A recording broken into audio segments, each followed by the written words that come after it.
ان الحمد للہ رب العالمین والصلاة والسلام علی سید الانبیاء والمرسلین وعلی آلہ وصحبہ ومن تبعہم بإحسان الی یوم الدین واشہد ان لا الہ الا اللہ وحدہ لا شریک لہ واشہد ان محمدا عبدہ ورسولہ اما بعد۔ معزز و محترم ناظرین کرام، سامعین اعظام، میں آپ کے سامنے مسلسل حضرات صحابہ کرام رضوان اللہ علیہ مجمعین کے حوالے سے کچھ باتیں عرض کر رہا ہوں۔ قرآن ہمیں صحابہ کرام کے ذریعے ملا ہے، حدیث پاک نبی علیہ الصلوۃ والسلام کے ارشادات صحابہ کرام کے ذریعے ہم تک پہنچے ہیں۔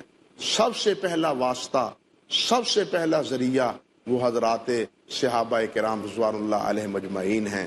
اگر ان کی صداقت اور امانت کو ہی تسلیم نہ کیا جائے تو پھر نہ قرآن محفوظ رہتا ہے نہ دین محفوظ رہتا ہے۔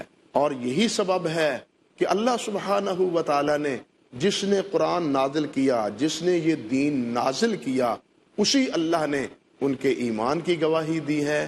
اللہ نے ہی نہیں، اللہ کے پیارے پیغمبر حضرت محمد الرسول اللہ صلی اللہ علیہ وسلم نے بھی۔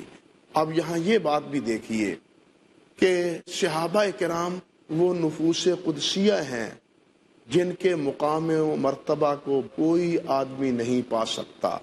کسی ادنا سے ادنا صحابی کے مرتبے کو بھی کوئی بڑے سے بڑا متقی، پرہیزگار اور بڑے سے بڑا کوئی جناب خادم دین ان کے مقام اور مرتبے کو نہیں پہنچ سکا۔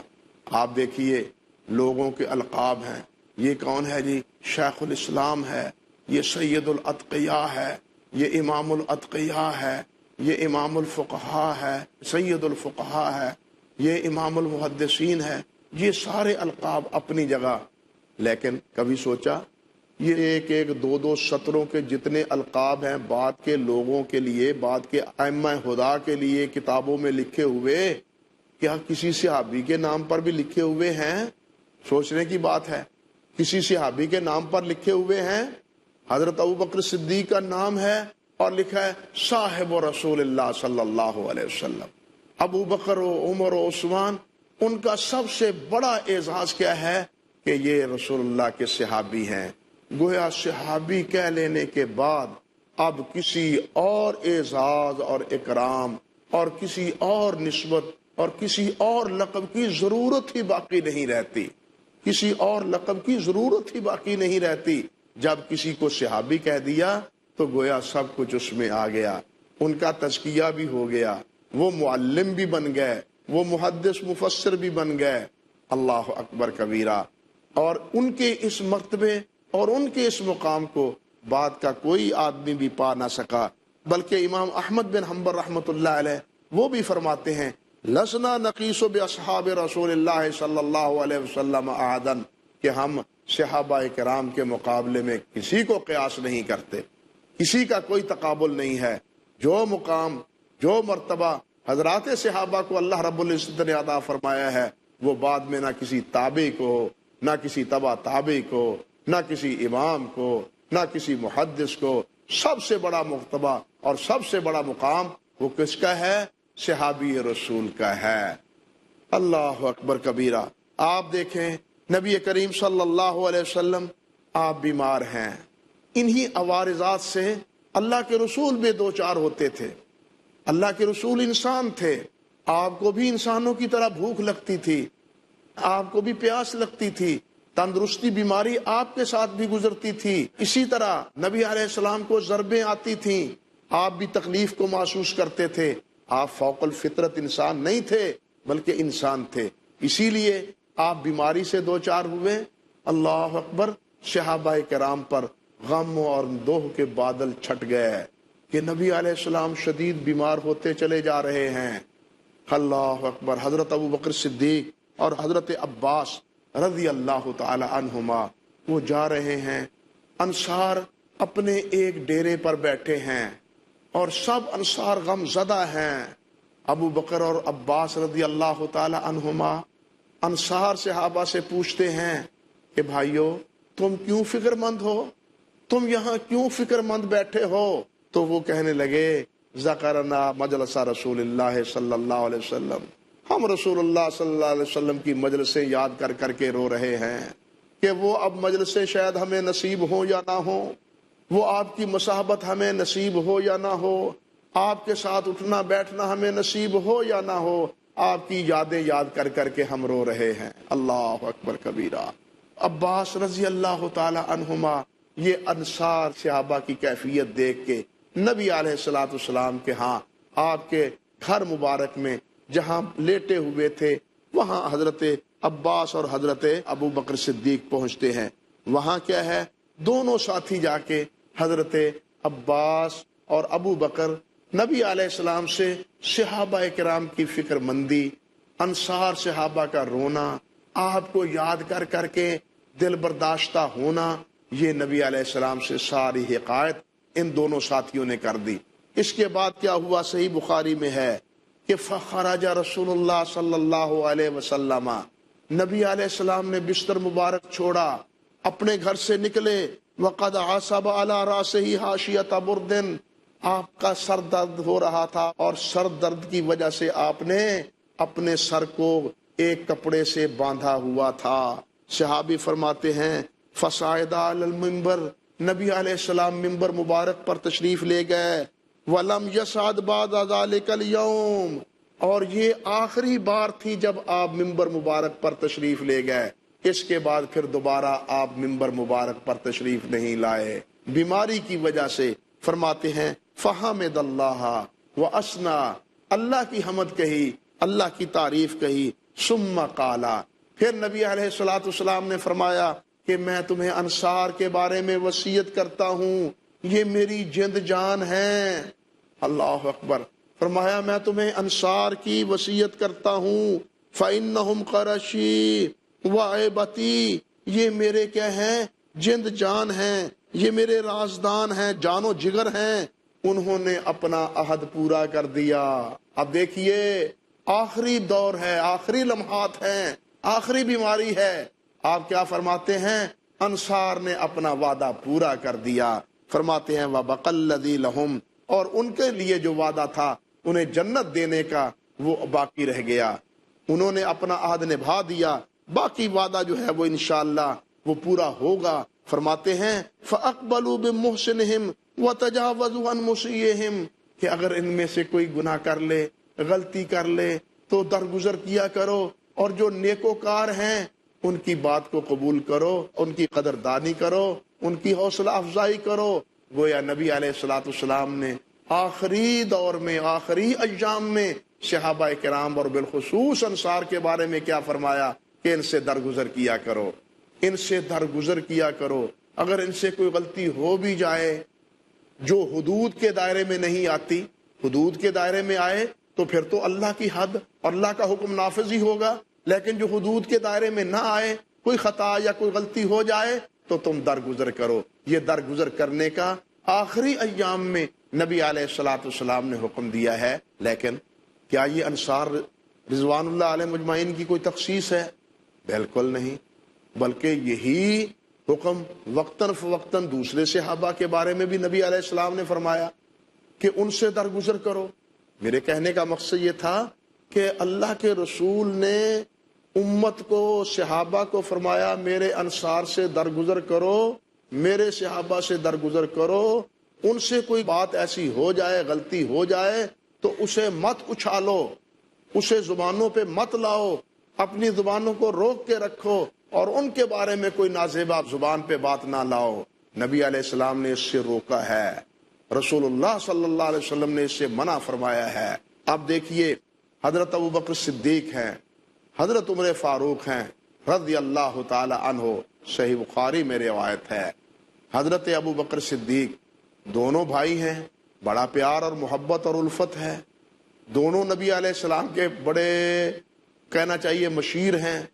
ابو بکر صدیق اور حضرت عمر فاروق رضی اللہ تعالی عنہما کے مابین ایک معاملے میں ناراضگی ہو گئی، تو حضرت ابو بکر صدیق رضی اللہ تعالی عنہ نے حضرت عمر فاروق کے پاس جا کے معذرت چاہی کہ بھائی اس سے غلطی ہو گئی ہے، آپ نظر انداز کر دیں، آپ چھوڑ دیں، میں معذرت چاہتا ہوں۔ ہم یہاں تھوڑا سا وقفہ لیتے ہیں، باقی بات کی بات جو ہے وہ انشاءاللہ باقی جو رہ گئی ہے وہ وقفے کے بعد دوبارہ آپ سے عرض کریں گے۔ اقول قولی ھذا استغفر اللہ لی ولکم ولسائر المسلمین۔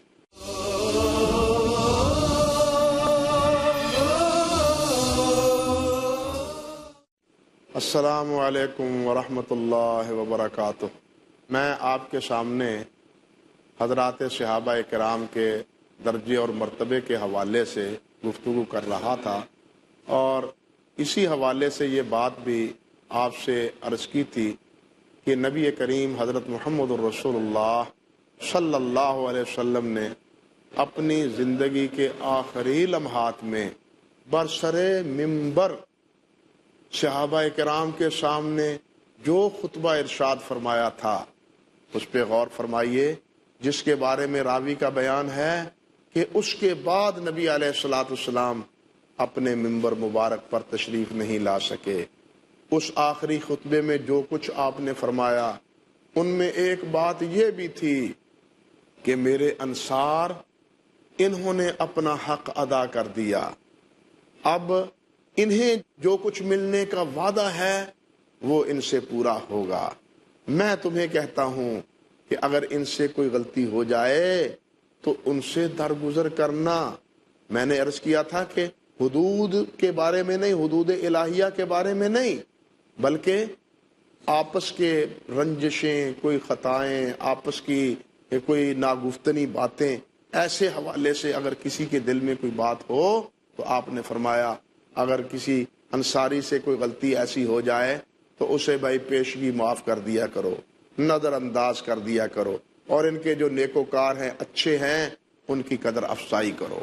یہ انصار صحابہ کرام کے بارے میں بالخصوص آخری ایام میں فرمایا۔ لیکن کیا یہ انصار رضوان اللہ علیہ مجمعین کی کوئی تخصیص ہے؟ بالکل نہیں، بلکہ یہی حکم وقتاً فوقتاً دوسرے صحابہ کے بارے میں بھی نبی علیہ السلام نے فرمایا کہ ان سے درگزر کرو۔ میرے کہنے کا مقصد یہ تھا کہ اللہ کے رسول نے امت کو، صحابہ کو فرمایا میرے انصار سے درگزر کرو، میرے صحابہ سے درگزر کرو، ان سے کوئی بات ایسی ہو جائے، غلطی ہو جائے تو اسے مت اچھالو، اسے زبانوں پہ مت لاؤ، اپنی زبانوں کو روک کے رکھو اور ان کے بارے میں کوئی نازیبا زبان پہ بات نہ لاؤ۔ نبی علیہ السلام نے اس سے روکا ہے، رسول اللہ صلی اللہ علیہ وسلم نے اس سے منع فرمایا ہے۔ اب دیکھیے، حضرت ابوبکر صدیق ہیں، حضرت عمر فاروق ہیں رضی اللہ تعالی عنہ، صحیح بخاری میں روایت ہے۔ حضرت ابوبکر صدیق دونوں بھائی ہیں، بڑا پیار اور محبت اور الفت ہے، دونوں نبی علیہ السلام کے بڑے کہنا چاہیے مشیر ہیں۔ ابو بکر صدیق اور حضرت عمر فاروق رضی اللہ تعالی عنہما کے مابین ایک معاملے میں ناراضگی ہو گئی، تو حضرت ابو بکر صدیق رضی اللہ تعالی عنہ نے حضرت عمر فاروق کے پاس جا کے معذرت چاہی کہ بھائی اس سے غلطی ہو گئی ہے، آپ نظر انداز کر دیں، آپ چھوڑ دیں، میں معذرت چاہتا ہوں۔ آپ کو معلوم ہے کہ حضرت عمر فاروق رضی اللہ تعالیٰ عنہ کی طبیعت میں سختی کا ایک پہلو وہ زیادہ تھا، تو ابو بکر رضی اللہ تعالیٰ عنہ نے جب معذرت کی تو عمر فاروق رضی اللہ تعالیٰ عنہ نے معذرت قبول کرنے سے انکار کر دیا، جاؤ جاؤ، کوئی معذرت نہیں۔ اللہ اکبر! حضرت ابو بکر صدیق کو بڑا صدمہ ہوا کہ میں نے جا کے معذرت چاہی ہے اور انہوں نے معذرت قبول نہیں کی۔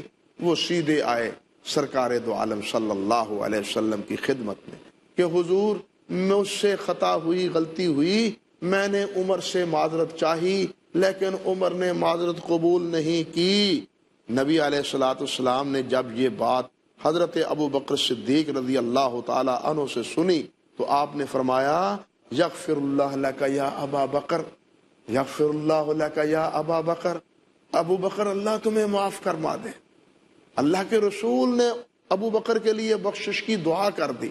اب عمر فاروق رضی اللہ تعالیٰ عنہ کو پتہ چلا کہ میں نے تو معذرت قبول نہیں کی اور نبی علیہ السلام کے پاس یہ معاملہ پہنچ گیا ہے اور نبی علیہ السلام نے ابو بکر کے بارے میں بخشش اور مغفرت کی دعا کر دی ہے۔ اب عمر فاروق پریشان ہو گئے کہ میری معذرت قبول نہ کرنے کا نتیجہ کیا نکلا، اور جب اللہ کے نبی نے ان کے بارے میں بخشش مغفرت فرما دی تو معاملہ تو ختم ہو گیا۔ اب فرماتے ہیں کہ میں چلا گھر سے، نبی علیہ السلام کی خدمت اقدس میں حاضر ہوا۔ اب راوی کا بیان سنیے، جب حضرت عمر فاروق رضی اللہ تعالی عنہ کو آتے ہوئے دیکھا تو نبی علیہ السلام کا چہرہ مبارک تبدیل ہونا شروع ہو گیا۔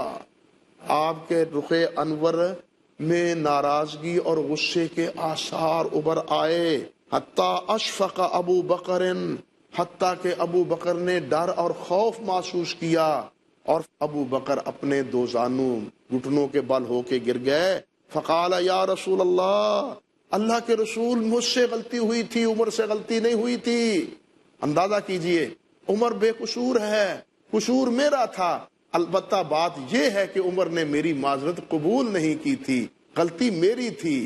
نبی علیہ السلام فرماتے ہیں فقال ان اللہ بعثنی الیکم فقلتم کذبت، اللہ نے مجھے رسول بنا کے بھیجا اور تم نے لوگوں کہا تم محمد نے جھوٹ کہا ہے، محمد اللہ کا رسول نہیں ہے۔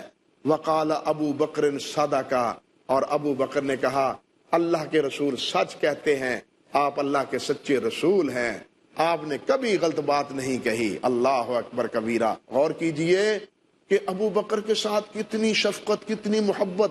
فرماتے ہیں سب نے انکار کیا لیکن میرا نہیں انکار کیا تو ابو بکر نے انکار نہیں کیا۔ وَوَاسَانِي بِنَفْسِهِ وَمَالِهِ، میرے ساتھ اس نے مواسات کی، میرے ساتھ اس نے خیر خواہی کی، میرا لحاظ کیا اپنے مال کے ساتھ بھی، اپنے جان کے ساتھ بھی۔ فَهَلْ أَنْتُمْ تَارِكُوا لِي صَاحِبِي مَرَّتَيْن، دو بار آپ نے فرمایا کیا میری وجہ سے میرے صاحب کو چھوڑنے کے لیے تیار نہیں ہو، اور میرے ساتھی کو نظر انداز کر دو، اگر اس سے کوئی غلطی ہوتی ہے تو اس کا محاسبہ نہ کرو، اس کے پیچھے مت پڑو۔ فَهَلْ أَنْتُمْ تَارِكُوا لِي صَاحِبِي، میری وجہ سے میرے صحابی کو نہیں چھوڑنے کے لیے تیار تم؟ دو بار نبی علیہ السلام نے یہی بات فرمائی۔ راوی کا بیان ہے فما اوذی بعدہا، اس کے بعد کسی نے بھی ابو بکر کو نہیں ستایا۔ اللہ اکبر کبیرہ، کسی نے بھی ابو بکر کو نہیں ستایا۔ یہ روایت بھی دلالت کرتی ہے کہ وہ جو معاملہ تھا نا کہ میرے صحابیوں سے درگزر کرو، یہ معاملہ صرف انصار کا نہیں ہے، صحابہ کا مسئلہ ہے، ابو بکر کا مسئلہ ہے، اور دوسرے صحابہ کرام رضوان اللہ علیہ مجمعین کا مسئلہ ہے۔ آپ اندازہ کیجئے نبی علیہ السلام کے گھرانے پر ایک دھبا لگا، کیا مطلب؟ عبداللہ بن ابی نے ایک سازش کے تحت ایک الزام لگایا کہ عائشہ معاذ اللہ اس نے ایک اچھے کردار اور اچھے اخلاق کا مظاہرہ نہیں کیا، اور اس کے اس جھانسے میں مصطح صحابی جس کی کفالت حضرت ابو بکر صدیق کرتے تھے رضی اللہ تعالی عنہ، اس کی کفالت، وہ غریب مسکین تھے اور حضرت ابو بکر صدیق اس کا سہارا بنے ہوئے تھے، اس کے گھر کھانا پینا اور اس کی زندگی کی ضروریات اس کے گھر میں پہنچاتے تھے۔ آپ یہاں غور فرمائیے، جب یہ الزام عبداللہ بن ابی نے دیا تو اس سازش میں معاذ اللہ، اللہ محفوظ و مصطح بھی شکار ہو گئے، وہ بھی غلط فہمی کا اور عبداللہ بن ابی کی باطونی باتوں میں الجھ گئے۔ جب ابو بکر صدیق رضی اللہ تعالیٰ عنہ کو پتا چلا کہ مصطح بھی عبداللہ بن ابی کا منافق کا ہم نوا بنا ہوا ہے اور میری بیٹی پر جو اس نے دھبا لگایا ہے، تو حضرت ابو بکر کو بڑی رنجش ہوئی، اور انہوں نے کیا کیا؟ مصطح کا خرچ بند کر دیا۔ میں آج کے بعد مصطح کو خراجات نہیں دوں گا، لیکن قربان جاؤں رب عرش عظیم پر، اللہ رب العزت نے مصطح کے بارے میں ابو بکر صدیق رضی اللہ تعالی عنہ سے کیا بات فرمائی؟ اللہ رب العزت نے ارشاد فرمایا وَلْيَعْفُوا وَلْيَصْفَحُوا، کہ تم کیا کرو؟ ان سے درگزر کرو، مصطح سے درگزر کرو اور اس کو معاف کر دو۔ تو اس کے بعد مصطح رضی اللہ تعالی عنہ کے گھر ابو بکر صدیق رضی اللہ تعالی عنہ نے دوبارہ آثاثہ اور دوبارہ خرچ و اخراج بھیجنے شروع کر دیے۔ ایک صحابی کے بارے میں اللہ رب العزت نے ابو بکر کو یہی ہدایت دی، بلکہ اللہ رب العزت نے صحابہ کرام کے بارے میں فرمایا میں نے انہیں معاف کر دیا، اپنے نبی علیہ السلام سے فرمایا تم بھی ان کو معاف کر دو، اور ان کے لیے بخشش کی دعا کرو، وشاورہم فی الامر، اور ان سے بخشش اور مغفرت کی دعا بھی کرو، اور انہیں ہمیشہ اپنے مشورے میں شریک بھی رکھو۔ آپ اندازہ کریں، اللہ نے بھی نظر انداز کرنے کا حکم دیا اور نبی علیہ السلام سے بخشش کا بھی حکم کیا، بلکہ نبی علیہ السلام نے فرمایا دولی اصحابی لا تسبوا اصحابی، میری وجہ سے میرے صحابہ کو نظر انداز کر دو۔ ایک آخری بات کہہ کے بات ختم کرتا ہوں۔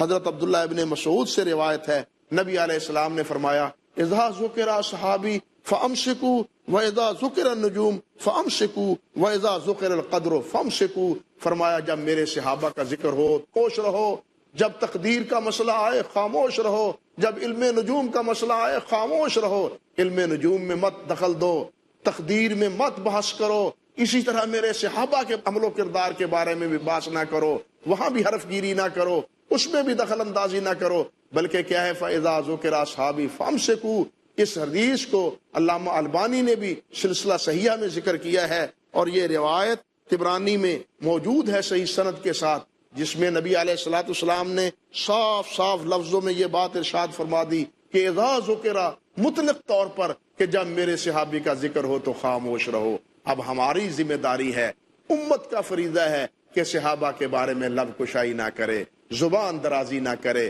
ان کی بات آئے تو اپنی زبانوں کو خاموش رکھے۔ اللہ سبحانہ و تعالی ہمارے دلوں میں صحابہ کرام کی عظمت اور ان کا مقام اور مرتبہ جاگزین فرمائے، اور اسی محبت کے صلے میں اللہ ان کی رفاقت اور نبی علیہ السلام کی مصاحبت ہمیں بھی قیامت کے دن عطا فرمائے۔ اقول قولی ھذا استغفر اللہ لی ولکم ولسائر المسلمین۔